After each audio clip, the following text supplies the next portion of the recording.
Hey guys, Lev here from Agilite here in the SHOT Show booth.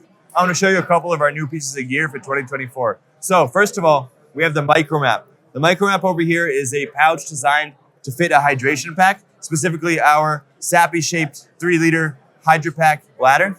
And it's also a great mounting platform for more pouches, has a lot of organization, and it has an expandable beaver tail, which is gonna let you put in a helmet, a 6-pack of beer, soft shell, whatever you want to shove in there, perhaps an enemy skull or two to drink your wine out of later in the evening. And it's just a great little bit of expandable storage. This fits onto the K0, K19, any plate carrier with Molly on the back, fits right on in. And it's just a great little minimalist back panel for some extra storage. All right, let's move on to our IFAK and then Pincer placard and then the battle belt. All right, guys, this is the new IFAK. What we have here is a Gal design. This is Gal, one of my best designers. He's super OCD, and he, in his IDF service, was a instructor in the IDF medic school. And OCD is really a good thing when it comes to medical gear because you have something here that's predictable, dependable, and durable. So if we look at the top of it, right over here, we have a pouch for a tourniquet. And this, if you take out the tourniquet, it just cinches right down to nothing. You can put in markers, you can put in stick lights over here, super versatile.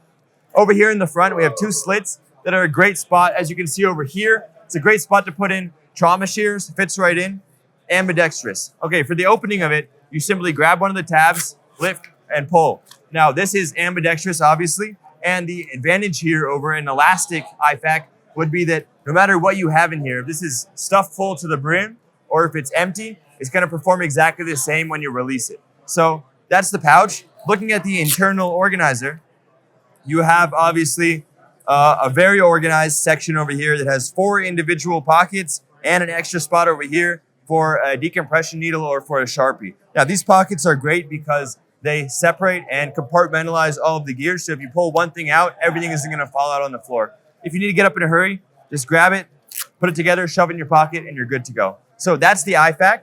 Over here, we've updated our Pinsir placard in a huge way. So before, our Pinsir placard was only 556 compatible. Now it's 556, 762x39, and 545 compatible. In addition, there's a Velcro insert you can put right in the middle, which will let you put in 2 Glock mags if you're running like a PCC that has 30 round Glock mags.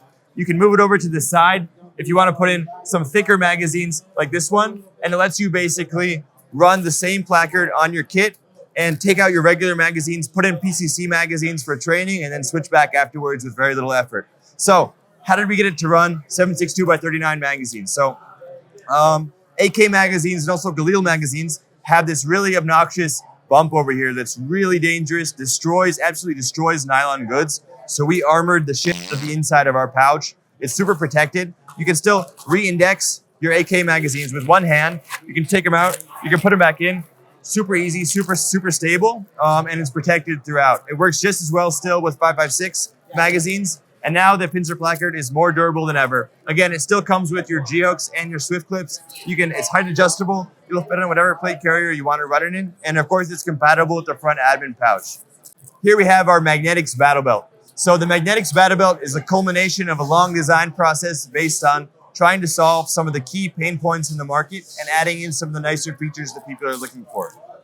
During the design process, we discovered that one of the main pain points with battle belts is going to be the alignment issue. So when you're putting on a battle belt, obviously you start at the side, you kind of work your hand all the way around. You hope that you've got it all the way, and then you check to see if it's in the right position. So what can happen here? Some of the issues can be that your handgun used to be right over here, and now it's over here. You didn't quite align it perfectly. Perhaps it used to be over here, and now it's over here, or you have misalignment like this, and you have poor Velcro adhesion, or perhaps you have poor Velcro adhesion this way, and then you have male Velcro cutting into you and irritating your shirt or your skin, right? So what we've done, we put in 2 magnets over here.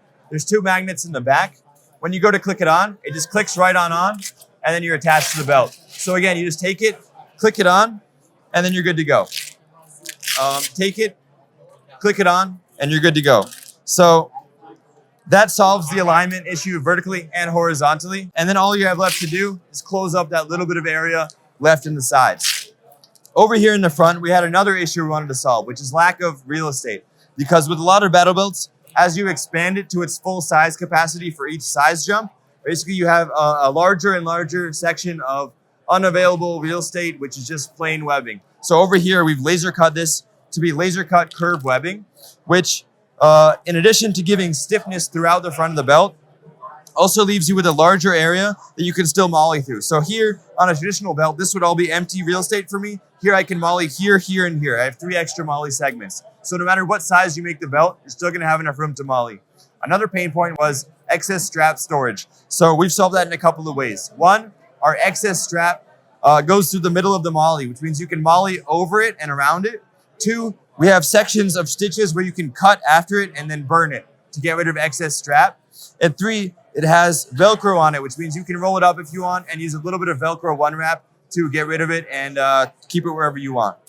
So that's the outer belt.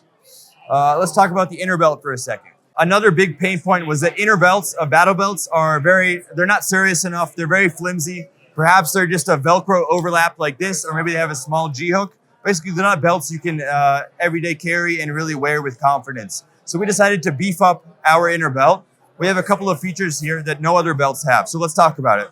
One, we have an elastic mechanism right here, which gives the belt a little bit of breathing room, which means when you sit down, the belt expands a little bit. You stand up, it recontracts. As you're breathing heavily, if you're eating a bunch of hamburgers in a row or drinking a lot, it just, expands a little bit, gives a little bit of wiggle room. Very nice. Just helps you forget that you're wearing the belt. Another feature here, specifically for appendix carrying and CCW in general, is this tongue of curve, which fits through this section right here. And that means that across the front, you have a stiffened area that's a load-bearing area for appendix carry. So if you put an appendix carry, a holster right here, and a pistol magazine right here, it's not gonna buckle in the middle. It's gonna support that load and keep it exactly where you want it for your draw. Super important. Thirdly, we have the material that it's made out of. So it's made out of a really stiff and dense foam that acts kind of like leather in the long term, and I'll show you what I mean. If I get rid of this one and take out the belt that I've been wearing for a couple months now, you can see that it's taken this U shape, right? It's kind of bent in the middle, and it's conformed to the shape of my my lower back and my hips. Now this is super important because a lot of really thick synthetic belts that say that they're very good for CCW will be very rigid in the front, but in the back they're also rigid. And when they're rigid in the back, it means that when you bend over, you're gonna have an excess kind of room right here. You're gonna really feel it on your back and on your rear hips when you're wearing it, possibly chafing on the front hips. Well, here we have a material that's able to kind of conform itself a little bit and squish around some of those pressure areas like your hip bones. So that's this belt. I've been wearing this one for a while.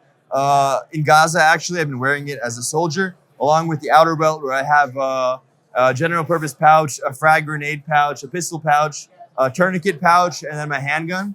And it's been working really well. Thank you so much for watching. Thanks for coming by the booth. See you next year.